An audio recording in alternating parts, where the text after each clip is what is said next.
Good day. Speaking of the expulsion of the Acadians, which is a sad history of state sponsorship ethnic cleansing in North America that began with the story of the British expulsion of the Acadians in 1755.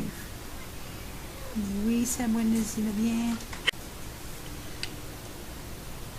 The British forcibly removed the Acadians from their homes and scattered them across North America. The expulsion effectively ended the Acadian way of life forever. And I want to mention that they had business partnership with the Mi'kmaq, and they were living in peace, and because they were not they did not have laws for lands like the English colonists, so they were living in peace with the Mi'kmaq community, going as far as intermarriage. And I want to tell what happened to the Mi'kmaq who were living with those Acadians in 1755.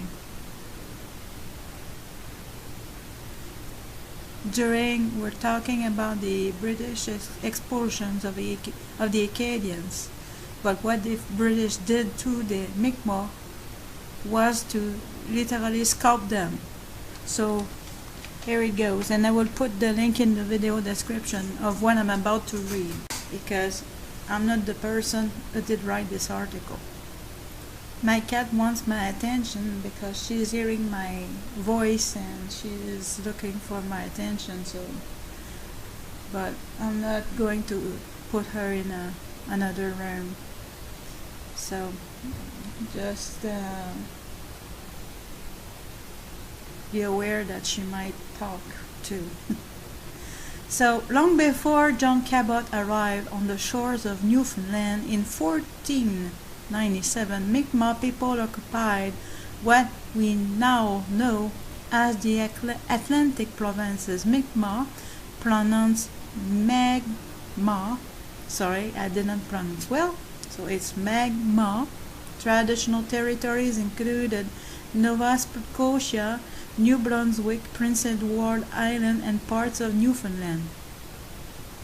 The Mi'kmaq nation belonged to a much larger tribal grouping known as the Wabanaki Confederacy, which included the Mi'kmaq, Malisette, Passamaquoddy, sorry if I'm not pronouncing well, Passamaquoddy, Penobscot, and Abenaki tribes of eastern North America. Pre-contract, the Mi'kmaq nation was divided into 7 districts, each led by a district chief. Together, they made up the Mi'kmaq Grand Council, which governed by consensus over the entire territory and its people. A Mi'kmaq legend spoke of blue-eyed people arriving from the east and disrupting their lives, which contributed to the initial relative acceptance of the arrival of the Europeans. Unlike the interaction of the Beothukes and Europeans, I don't know who the Beothukes are, Beothukes, and Europeans, which led ultimately to the extension of the Beothuk people. The Mi'kmaq developed a good relationship with the French settlers, as newcomers treated them well and tended towards a commercial economy which encouraged trade with the Mi'kmaq. Eventually, there were marriages between the French colonists in Acadia and the Mi'kmaq. The children from these unions were welcome in both cultures, further cementing the relationship. The bonds between the two remain solid today. Relations, however, with the British were hostile, and the British were intent on settlement and agriculture, which put them in direct competition with for the best arable land, historically land that had been tended by Mi'kmaq. British settlements and farms encroached to the cultural habits of the Mi'kmaq and disturbed the habitat of caribou and other traditional food sources. In what is now Nova Scotia and New Brunswick, fierce battles were fought between the Mi'kmaq and the British as the Mi'kmaq struggled to stop the takeover of their lands by the British settlers. After the French lost control of Acadia in 1710, the British, increasingly uncomfortable with the bond between the Acadians and the Mi'kmaq, went so far as to ban social interaction between the two groups. This fear, additionally fed by raids by the Mi'kmaq on British settlements, grew to the atrocious point that the British offered bounties for the scalps of Mi'kmaq men, women, and children.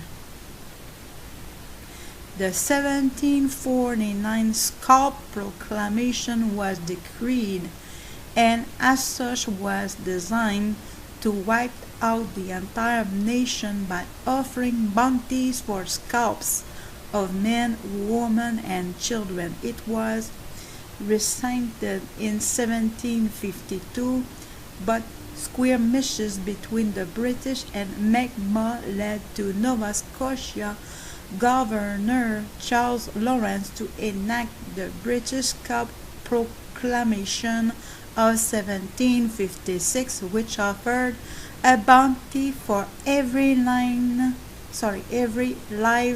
male prisoner over 16 and a slightly reduced bounty for the scalp of every male prisoner 16 and over.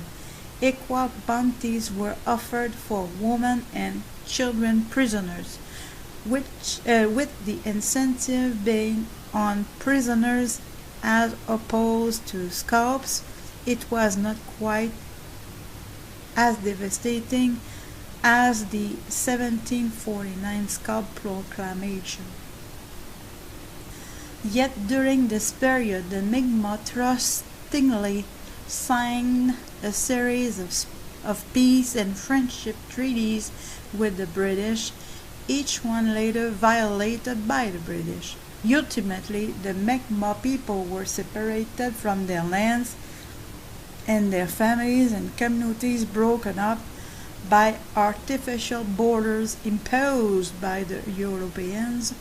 The divide and conquer approach used by many governments in their approach to First Nations relations. In order to implement the treaty signed but reneged upon in the 1700s, the Mi'kmaq of Nova Scotia have formed the Mi'kmaq Rights Initiative. This initiative was seeking consensus on the best ways to implement our Aboriginal and treaty rights for now and for seven generations to come. Mi'kmaq Rights Initiative.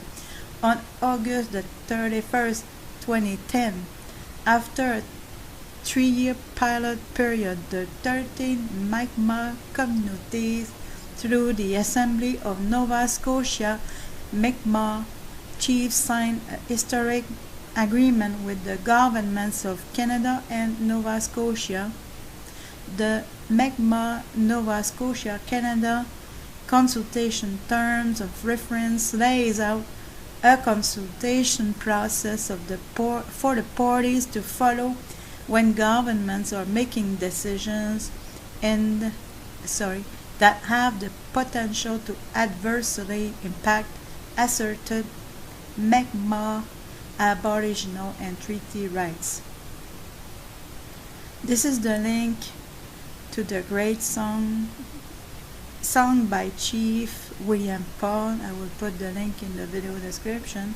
Photo and video from the Ellen Creighton collection at the Nova Scotia Archives. If you found the Mi'kmaq people of Nova Scotia interesting, you might also appreciate this article on the biotox of Newfoundland. These articles appeared in our weekly newsletters. If you would like to receive it, sign up here. It's free. So I would put the links in the video description. This was posted by admin September the 3rd, 2012. The link will be posted in the video description. Thanks for listening.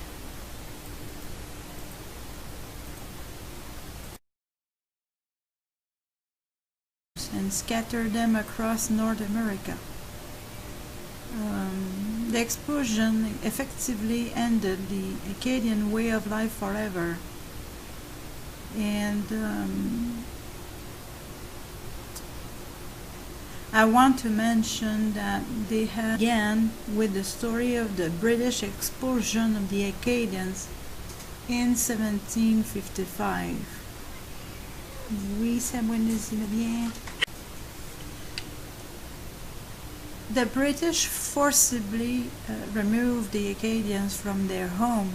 Good day. Speaking of the expulsion of the Acadians, which is a sad history of state sponsorship, ethnic sin in North America, that began business partnership with the Mi'kmaq, and they were living in peace, and because they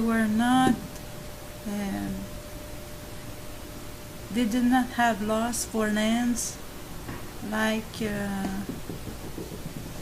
the English colonists, so they were living in peace with the Mi'kmaq community, going as far as intermarriage.